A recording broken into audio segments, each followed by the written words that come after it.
First numerical on channel capacity. Notebook आहे ना सगळ्यांकडे?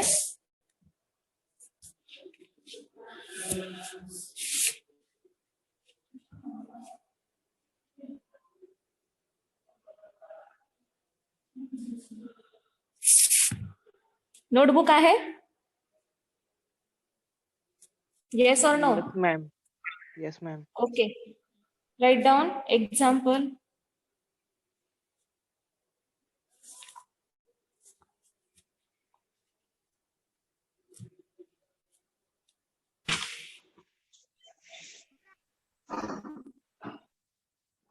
Using Shannon's Hartley theorem. Using Shannon's Hartley theorem. Calculate channel capacity. Calculate channel capacity for a channel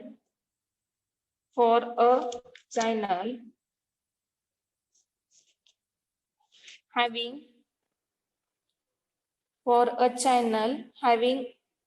bandwidth of 15 kilohertz. Using Shannon's Hartley theorem, calculate the channel for a channel having bandwidth of 15 kilohertz. Mic on असेल of करा. Prathamesh Godke mic off करा.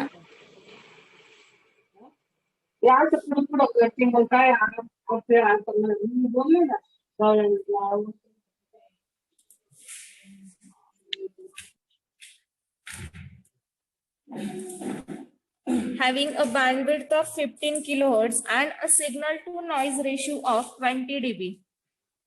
And a signal to noise ratio of 20 dB. Okay, we have to calculate the channel capacity with the help of Shannon's Hartley theorem. So given data is what? Very first, given data is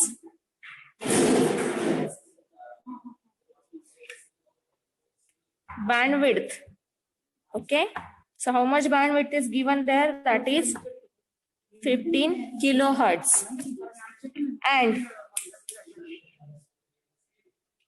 And signal to noise ratio is 20 dB.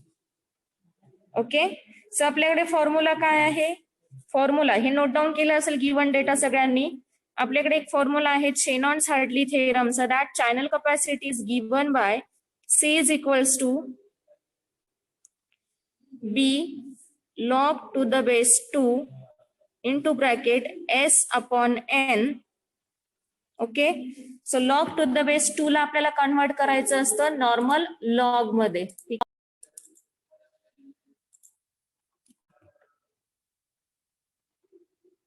पहिलं मला given data सांगा काय काय.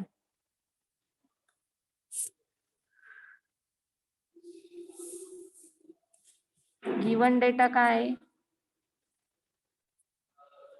S upon N is in dB. हे main matter आहे. जो तुमचा C मधला जो डीबी आहे, सी चा जो फॉर्म्युला आहे, सी चा फॉर्म्युला काय होता? B log to the base 2 S upon N. हा नॉर्मल रेशो आहे, पण आपल्याला जो दिलाय तो डीबी मध्ये दिलाय. हे मेन मार्क करून ठेवा. जेव्हा डीबी मध्ये असतो त्याला नॉर्मल रेशो मध्ये कन्वर्ट करायचं असतं. त्यासाठी मी फॉर्म्युले 2 सांगितले होते, एक तर 10 लॉग वाला किंवा 20 लॉग वाला. जनरली जेव्हा स्क्वेअर टर्म येते, म्हणजे सिग्नल टू नॉइज रेशोची जी आहे स्क्वेअर टर्म असल्यामुळे, किंवा जो आपला व्होल्टेज आहे तो स्क्वेअर मध्ये असला की आपण त्याला 10 लॉग मध्ये कन्वर्ट करतो. तो 10 लॉग मध्ये कसं घेणार? S upon N in dB. DB वाला S अपॉन N इकडे लिहून घ्या. लिहिला सगळ्यांनी? तो किती आहे? 20 इज इक्वल्स टू, परत फॉर्म्युला काय? 10. दोन्ही सांगितले होते, कोणताही वापरा. 10 log S अपॉन N. हा लॉग जो आहे हा टू द बेस 10 वाला आहे, टू द बेस 2 नाहीये. So 10 log to the base 10 S upon N. So answer काय येईल? हा 20 डिवाइड बाय 10 करा. किती आलं? काय तर सांगा. 20 divided by 10. Answer is 2. 2. आला? मग 2 is equals to log to the base 10 s upon n. इथपर्यंत आलंय सगळ्यांचं. आता कॅल्सी मध्ये काय करताय मला माहित नाही, तुमचा आन्सर काय येत नाहीये. सगळ्यात महत्वाचं टेकिंग अँटीलॉग ऑन बोथ साइड. ठीक आहे, अँटीलॉग ऑन बोथ साइड. जेव्हा बोथ साइडला करताय त्यावेळेस इथं काय येईल, अँटीलॉग ऑफ 2. ठीक आहे, आणि जेव्हा याचा घेता अँटीलॉग त्यावेळेस हा लॉग काय होतो, कॅन्सल होतो आणि इकडे मिळतो तुम्हाला normal s upon n. So antilog of 2. कॅल्सीवर काय करायचं, शिफ्ट लॉग करा, शिफ्ट लॉग. शिफ्ट लॉग करून पुढे जे काही व्हॅल्यू येते त्याला पुढे काय करायचं, shift log 2 is equals to चा आन्सरचं बटन प्रेस करा. इज इक्वल्स टू काय आलं बघा आता, 100. आलं 100. फायनली. Very good. लक्षात ठेवा अँटीलॉग कसा करायचा, shift plus log. Shift log button दाबलं की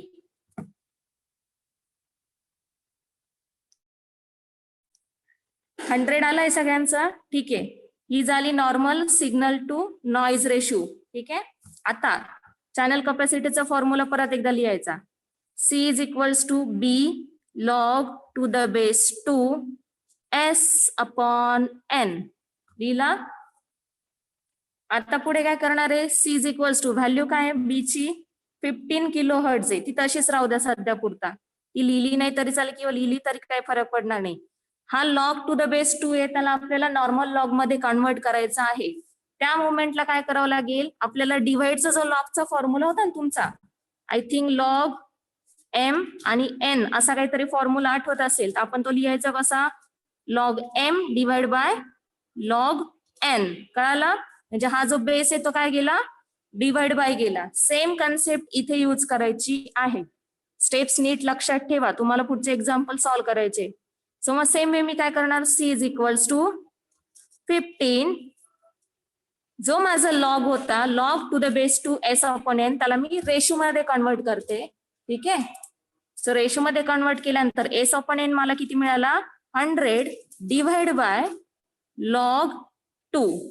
ही सगळी टर्म तुम्ही कॅल्सीवर टाकताना ब्रॅकेट मध्ये टाका, नाही तर आन्सर चुकेल. आणि हा 15 किलो हर्ट्ज हे पण लक्षात राहू द्या.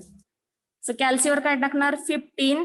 एकतर शिफ्ट आणि तुमचा जो काही केचा जो सिम्बॉल आहे म्हणजे 6 नंबरला आहे तो प्रेस करा, किंवा 50 इंटू 10⁻³ किलो हर्ट्ज म्हणजे into bracket log 100 divide by log 2 bracket complete. आता आन्सर सांगा किती आलंय. कॅल्सीवर असंच्या असं लिहा.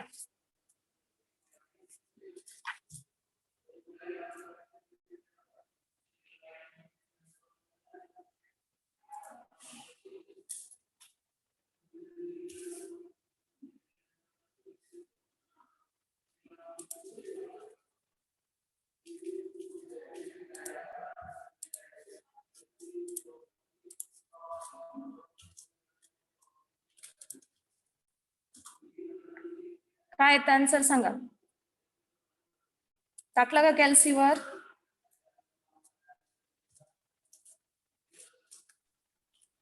$99,657.84.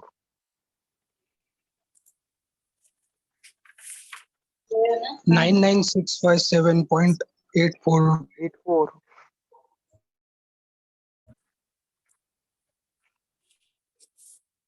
बर 2 मिनिट थांबा.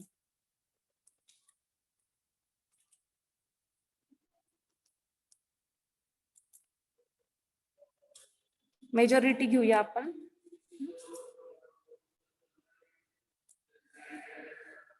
$99,657 कोणाचं आलंय. मॅम माझं. मॅम माझं पण ओके आलं. तेच आहे मॅम. बर, बिट्स पर सेकंड मध्ये आन्सर येईल त्याचं 99,657.8 समथिंग बिट्स पर सेकंड, किंवा त्याला किलो बिट्स मध्ये कन्वर्ट करायचं झालं तर 99.65 किलो बिट्स पर सेकंड. ठीक आहे, आणि समजा याला मी सांगितलं डीबी मध्ये कन्वर्ट करा, सॉरी फक्त कंटिन्यू जर डीबी मध्ये ठेवून केलं तरी थोडस वेगळं आन्सर येईल. ठीक आहे. आता हे झालं चॅनल कपॅसिटीचं न्यूमेरिकल. पुढचं एक्झाम्पल घेऊ. Examples on entropy. एंट्रॉपीचा फॉर्म्युला लिहून घ्या सगळ्यांनी. इथे लिहिते.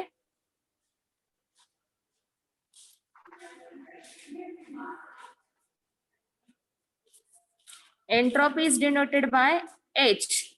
So H is equals to summation of K is equals to 1 to M Pk log 1 upon Pk. ठीक आहे. हा फॉर्म्युला आहे log of 1 upon Pk. So हे K is equals to 1 to M म्हणजे काय की M नंबर ऑफ मेसेजेस असणार आहे त्यांचं तुम्हाला काय करायचंय समेशन करायचे म्हणजे ऍडिशन करायची. म्हणजे जर टोटल प्रोबॅबिलिटी 4 असतील तर 4 म्हणजे काय M झाला. So very from P1 to P4 म्हणजे समेशन काय येणार तुमचं. इथे व्हॅल्यू कशा कन्वर्ट होतील. H is equals to P1 log to the base 2 1 upon P1 plus जर 4 प्रोबॅबिलिटी दिलेल्या असतील तर P2 log to the base 2 1 upon P2 plus P3 log to the base 2 1 upon P3 plus P4 log to the base 2 1 upon P4. या मानाने तुम्हाला solve करायचं राहणार आहे. परत परत विचारू नका. आणि टू द बेस 2 ला कन्वर्ट कसं करायचं ते मी सांगितलं. रेशो घ्यायचा आणि सॉल्व्ह करायचं. सो एक्झाम्पल आता आहे एंट्रॉपी म्हणजे काय ऍव्हरेज इन्फॉर्मेशन पर मेसेजेस. आपण जर अझ्युम केलं की M1 M2 M3 हे मेसेजेस आहेत तर त्यांची probability of occurrence of their messages will be P1 P2 and P3 and the entropy is nothing but the average information per message interval. म्हणजे काय की समजा तुम्ही कॉइन टॉस केला तर फक्त तुम्हाला हेड मिळेल किंवा टेल मिळेल असं काही सांगता येणार नाही. त्यांच्या पोझिशन्स दरवेळेस काय होणार आहे चेंज होणार आहे. कधी कधी म्हणजे तुम्ही नंबर ऑफ टाइम्स जे इंटरवल्स आहे मी 5 इंटरवल घेतले 5 वेळेस कॉइन टॉस केला तर त्या 5 मध्ये मला कधीतरी हेड मिळेल मल्टिपल टाइम्स पण हेड मिळू शकतो. म्हणजे एक प्रोबॅबिलिटी फिक्स असू शकते किंवा ती प्रोबॅबिलिटी चेंज पण होईल head to tail tail to head या मॅनरने. तर हेच आपण काय एंट्रॉपी थ्रू कॅल्क्युलेट करतो. It is a average information per message appeared or the occur during that corresponding interval. ठीक आहे. सो याचं तुम्हाला कॅल्क्युलेशन करायचंय. तर सिक्वेन्स घ्या. एक्झाम्पल घ्या पुढचं. A sequence of independent symbols. A sequence of independent symbols A, B, C and D with their probabilities नीट लिहा. प्रोबॅबिलिटी ज्या दिलेल्या आहेत A, B, C आणि D चे जे मेसेजेस आहेत त्याची probability of A is 0.5, 0.25, 0.125 and 0.125. ठीक है. Respectively is produced by the source. Determine source entropy. तुम्हाला entropy find out करायची आहे म्हणजेच काय find out करायचं आहे H. Now your probabilities let it be your PA, this will PB, this will be PC and this one will be PD. So entropyचा formula आहे तुमच्याकडे मगाशी मी सांगितला. It is nothing but summation of M is equals to 1. आता probability total किती दिलेला आहे 4 मेसेजच्या दिलेला आहे म्हणजे 4 येणार. M is equals to 1 to M नाही K is equals to 1 to M is M ची व्हॅल्यू काय 4. टोटल 4 मेसेजेस आहे. PK log to the base 2 1 upon PK. ठीक आहे. सो व्हॅल्यू पुट अप करा. आवाज कट होतोय. आवाज कट होतोय. बर. H चे व्हॅल्यू काय मेसेजच्या व्हॅल्यू काय दिलेलं आहे बघा. 5 मिनिटांनी जर हे झालं ऑफ झाला सेशन तर परत जॉईन व्हा. हा ठीक आहे. प्रोबॅबिलिटीज 4 दिलेले आहे, PA, PB, PC, PD. 0.5, 0.25, 0.125, 0.125 आणि त्याला कन्व्हर्जन कसं करायचं मी सांगितलं होतं समेशन मध्ये. समेशन मध्ये करताना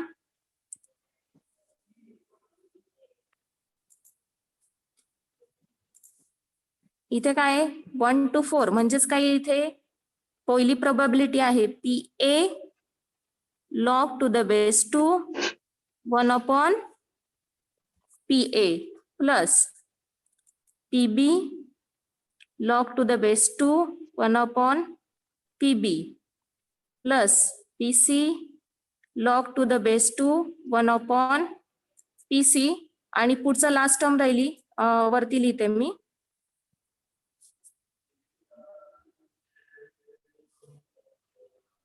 पुढे लिहिते मी इथे ठीक आहे.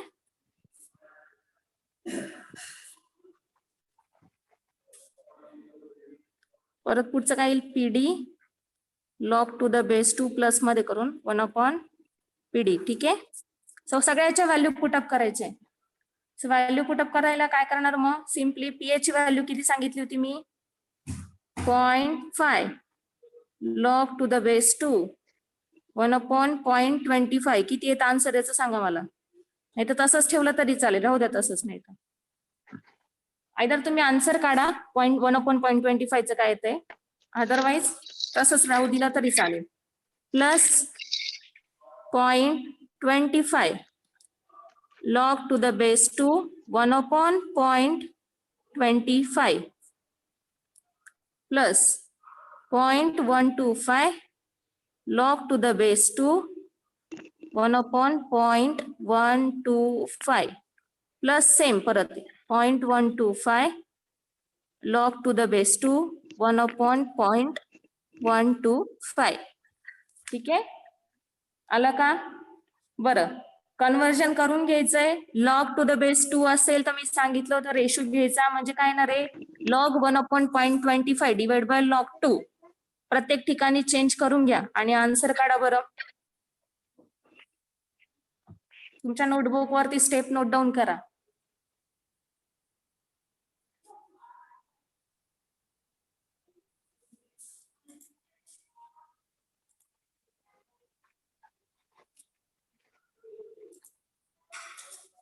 मगासारखंच परत 0.5 log to the base 2 sorry लॉगचा इथे 1 upon 0.5 डिवाइड बाय लॉग 2 या मॅनरने सगळ्या कन्सेप्ट केल्या आणि त्यांची ऍडिशन केली समेशन केली तर फायनल आन्सर तुमचं जे आलं पाहिजे ते आहे 7.5 बिट्स पर मेसेज ठीक आहे.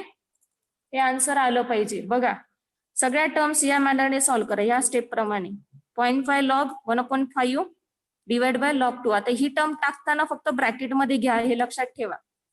ही पूर्ण एक टर्म ब्रॅकेट मध्ये जाणार आहे ही वरची टर्म पण ब्रॅकेट मध्ये जाणार आहे अदरवाईज सॉल्व्ह होणार नाही प्रॉपर आन्सर येणार नाही.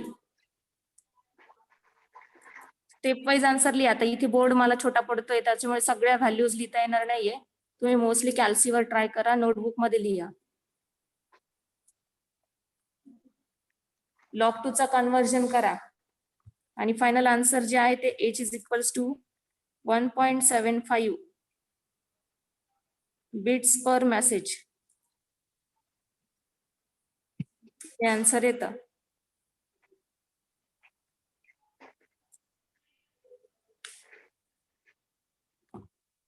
मला असं वाटतं 0.5 म्हणजे काय सिंपल लक्षात येत नसेल तो असतो 1 upon 2 1 upon 2 झाला म्हणजे तो काय येतो 2 येतो. 0.125 म्हणजेच काय येणार आय थिंक 1 upon 4 का 1 upon 8 1 upon 8 सो 1 upon तो 8 जातो आणि 0.25 1 upon 4 असतो तो जातो 4 हे लक्षात नसेल आलं तर मी सांगते परत पहिली एकच व्हॅल्यू सांगते बाकीचे करून घ्या ऍडिशन हा एकच याचं सांगते.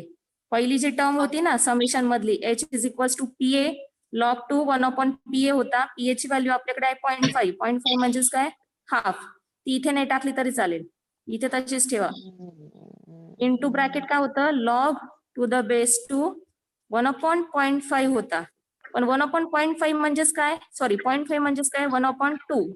So h is equals to काय येतो 0.5 log टू द बेस 2 1/1/2 म्हणजेच हा टर्म काय झाला मल्टिप्लाय झाला. So 0.5 log to the base 2 ब्रॅकेटमध्ये 2. आता याला तुम्हाला काय करायचंय परत log टू द बेस 10 मध्ये कन्वर्जन करायचं आहे. मग log टू द बेस 2 चालय.